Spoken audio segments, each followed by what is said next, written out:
Welcome to Confessions of a Leader. I'm Ian Pascoe, the CEO and Managing Partner of Grant Thornton.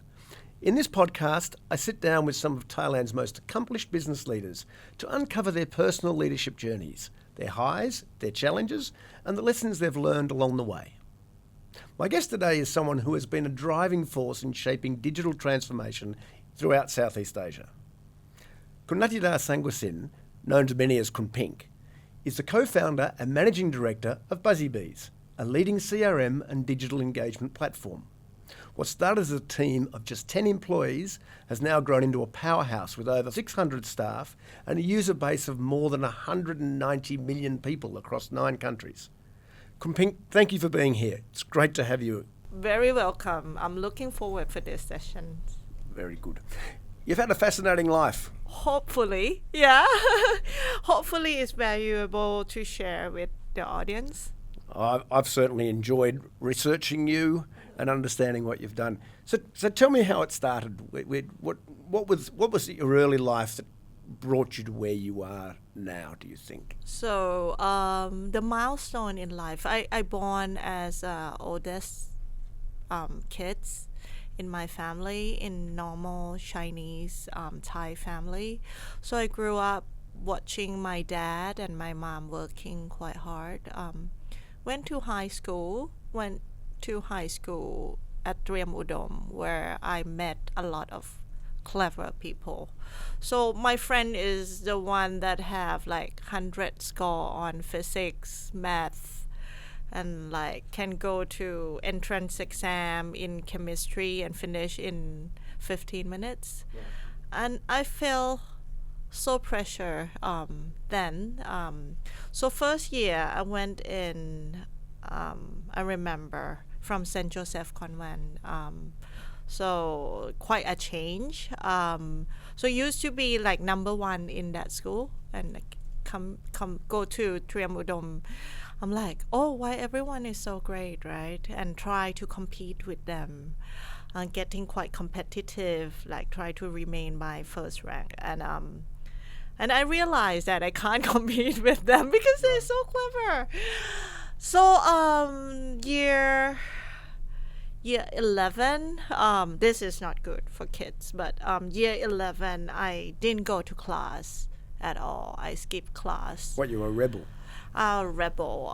Like, since I can't compete with them, I rather enjoy my life. Right. So I did a lot of bad things. Like I skipped class. I fake teacher signature to go out, get busted, jump the fence, hide behind the trunk of the car to go out, stuff like that.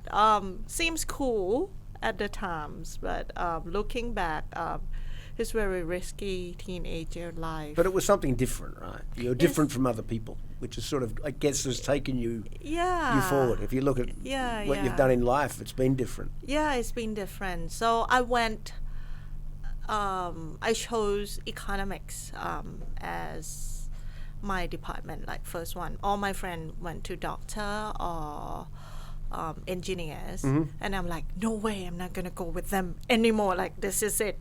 So I choose economics at Chulalongkorn University as rank number 1, get in, did another degree in Ramkhamhaeng University, business administration, because the exam is like 2 weeks apart. Right. So I can finish July, and I just read a book and I just went to another exam.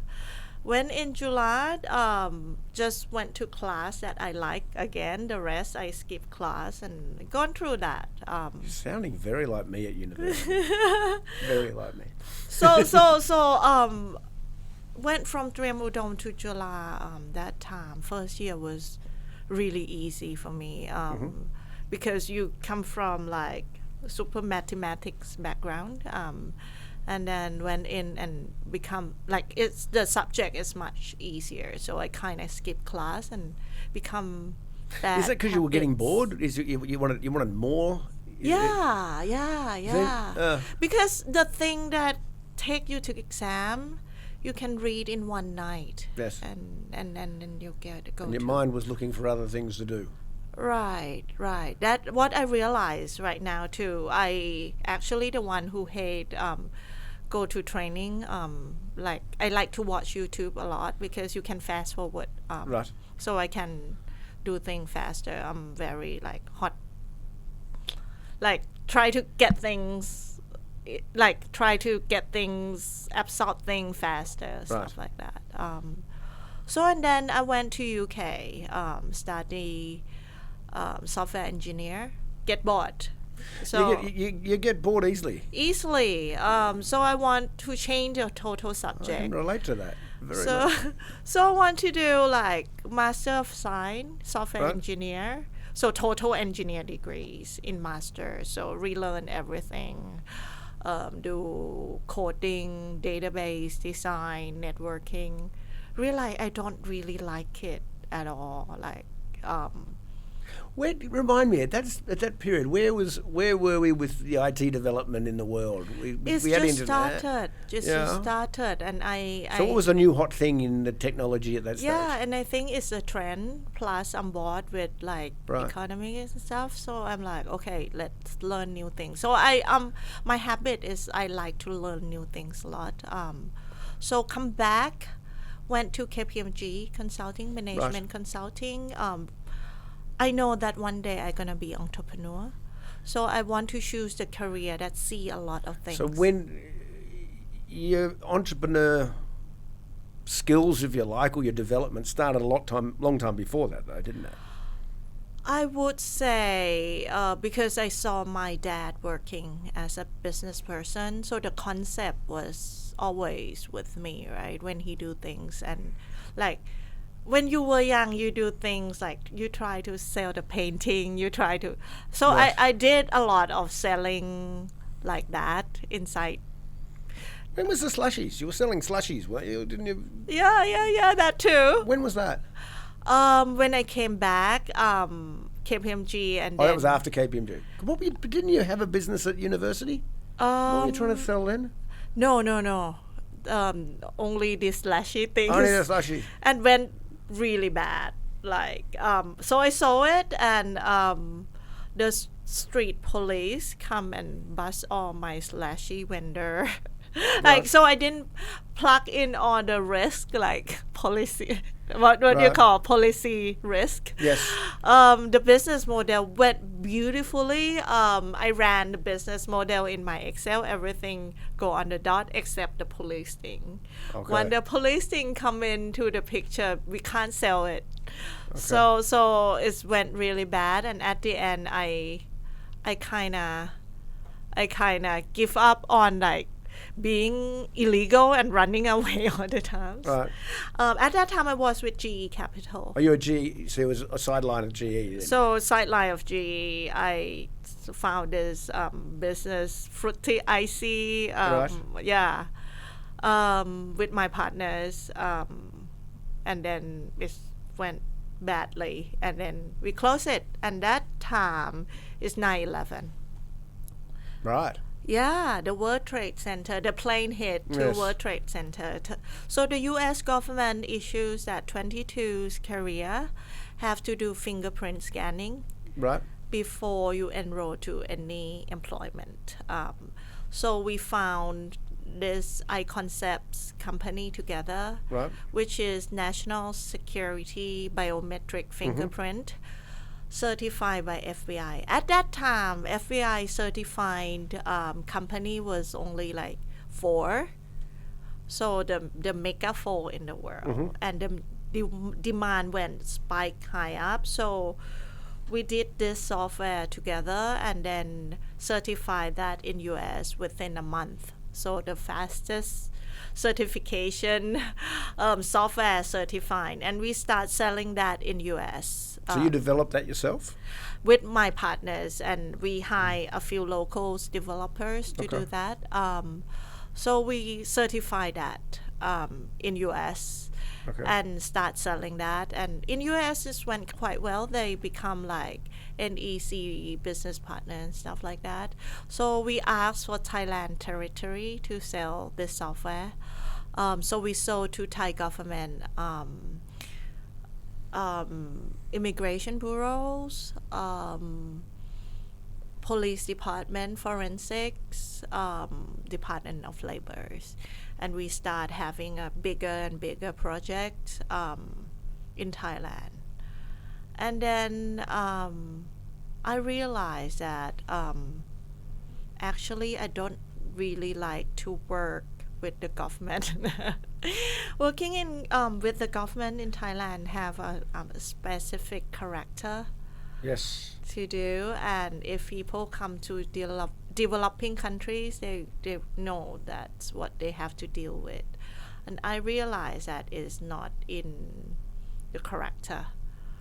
So at that time, my dad asked me and the other founder to help build the golf course. So we create another two companies.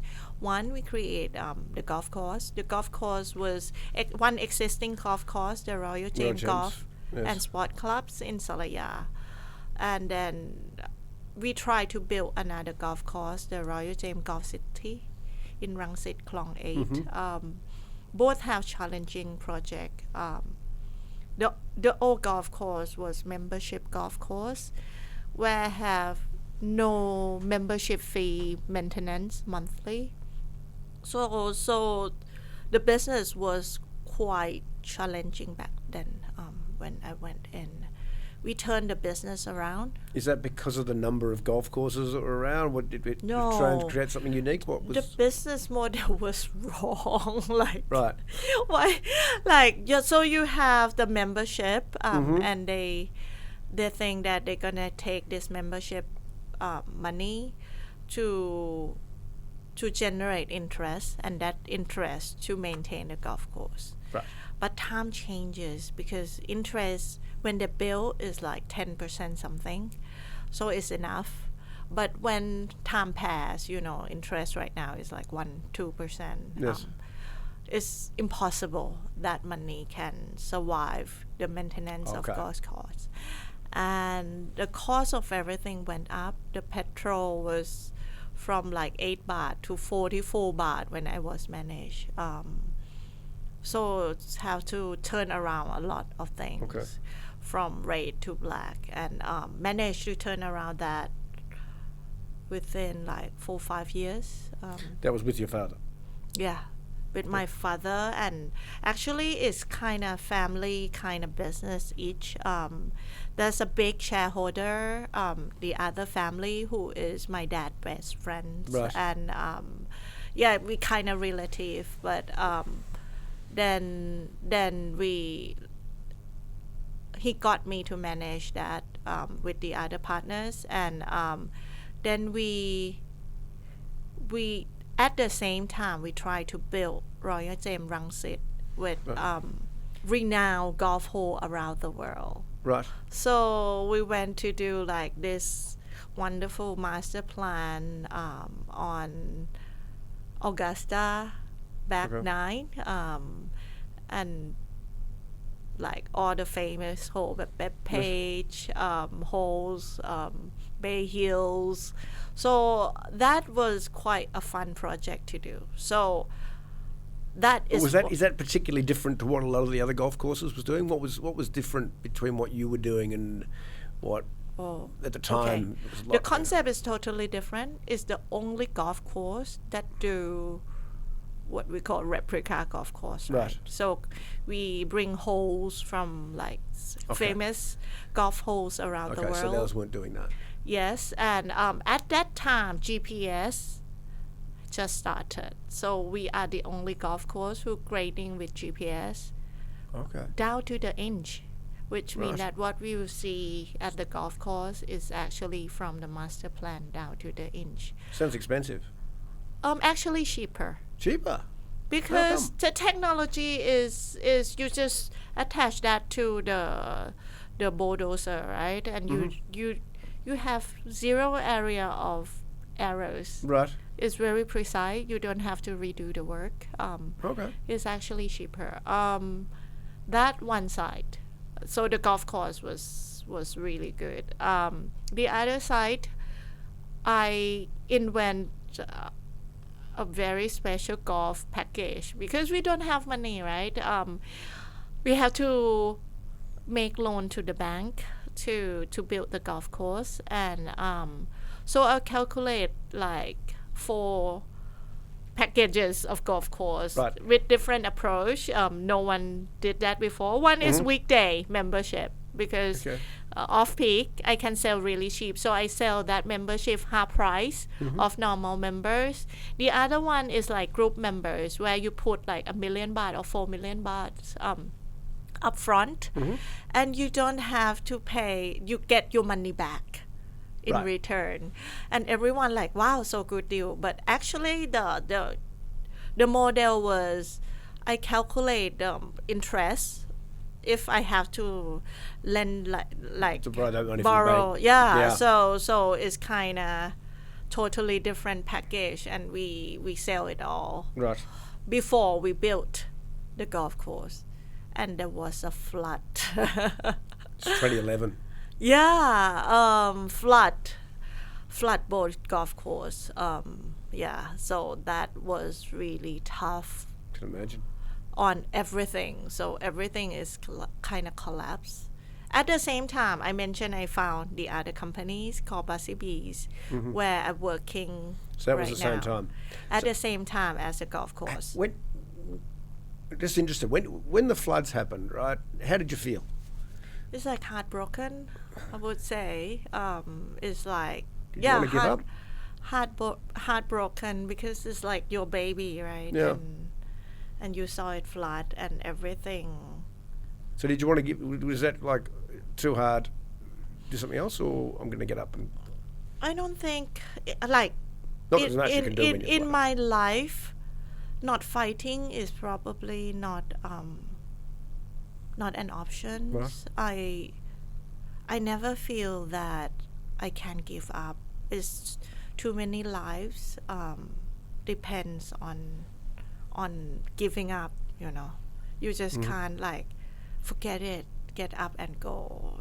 You can't. You have to carry on. Okay. Yeah. So How long was the golf course flooded? That's 6 weeks? longer. Longer? Yeah. And at the end, we kind of have to drain, like, use the pump to drain it first. Otherwise, everything is, like, everything die that time. All the trees, all the glass, and yeah. Right. Have to replant the whole things. Most of the tree dies. Yeah, that's quite sad. But it came good Huh? after that? Struggle financially, you can imagine, Yes. right? How much money lost, no insurance, no one insurance golf Right. course, no one insurance flooded. We have insurance on the clubhouse on the old golf course, Right. and that's about it. But at that time, it's like national disaster. The Yes. insurance company pay really hard to. Oh, it was a massive disaster for insurance Yeah, companies. I yeah. think it was. I think at the time it was the biggest insurance disaster In almost Thailand. globally. Yeah. I think it was nearly globally. I think. Yeah, maybe at the time. I right? remember reports it was worse than the Kobe earthquake. Yeah, It was yeah. worse than a lot of. Now others. LA may beat that. Now Maybe.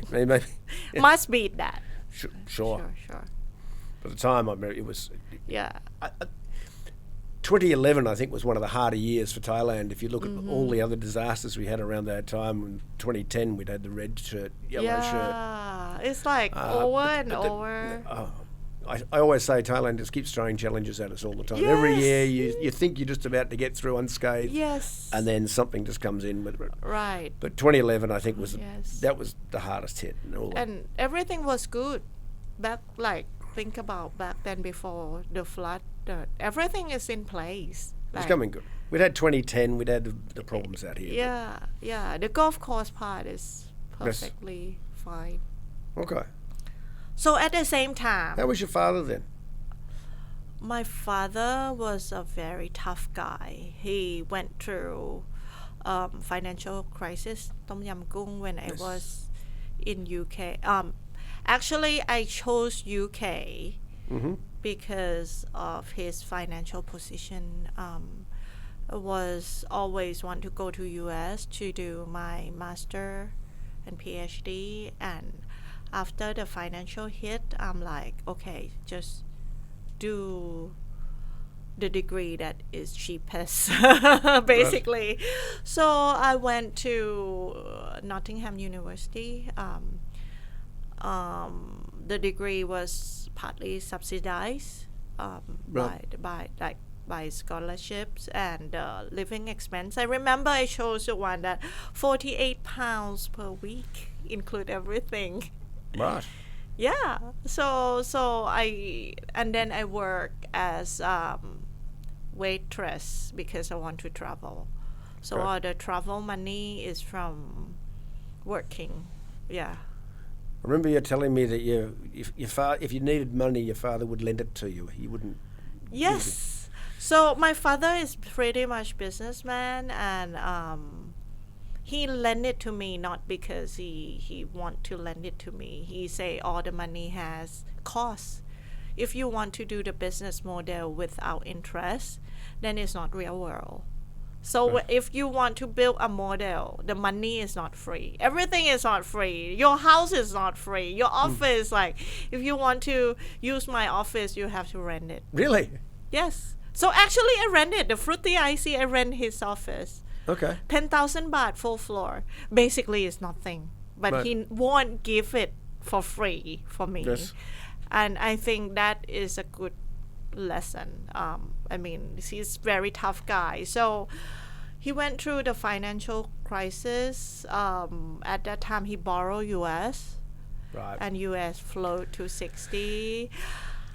Our house debt went skyrocket, right? And I used to have a quite comfortable life, and that time I feel like my father is very frustrated, like on a lot of things. So I want to help. Couldn't help much, but looking back now, he said he was in a really, really bad place that time. Can imagine. And he wanted to give up, and one day I went to see him, just talk, because I saw him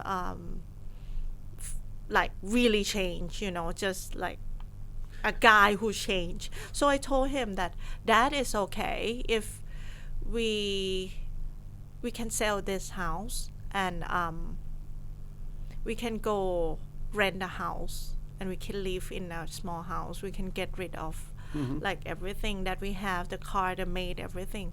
We okay. And he say that help him from that dark place to get up and fight more. Yeah.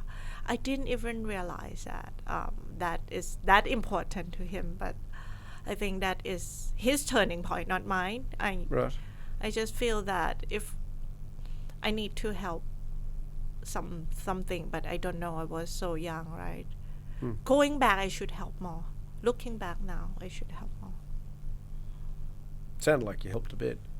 A bit, yeah. So at the end, he paid all the debt, and we just had this conversation. He said, I will not default on the debt. I'm like, it's okay, by law. Everyone else was. Yeah, everyone else was. By law, you, like, it's not gonna come to me. He say, yes, but the names, the surnames, it will come to you. It will affect you as a business person, and that very long-sighted. So up till now, he's repaid everything, and I go everywhere. Is almost like, oh, your father helped my daughter finish her master. Like, Right. yeah, I should be proud.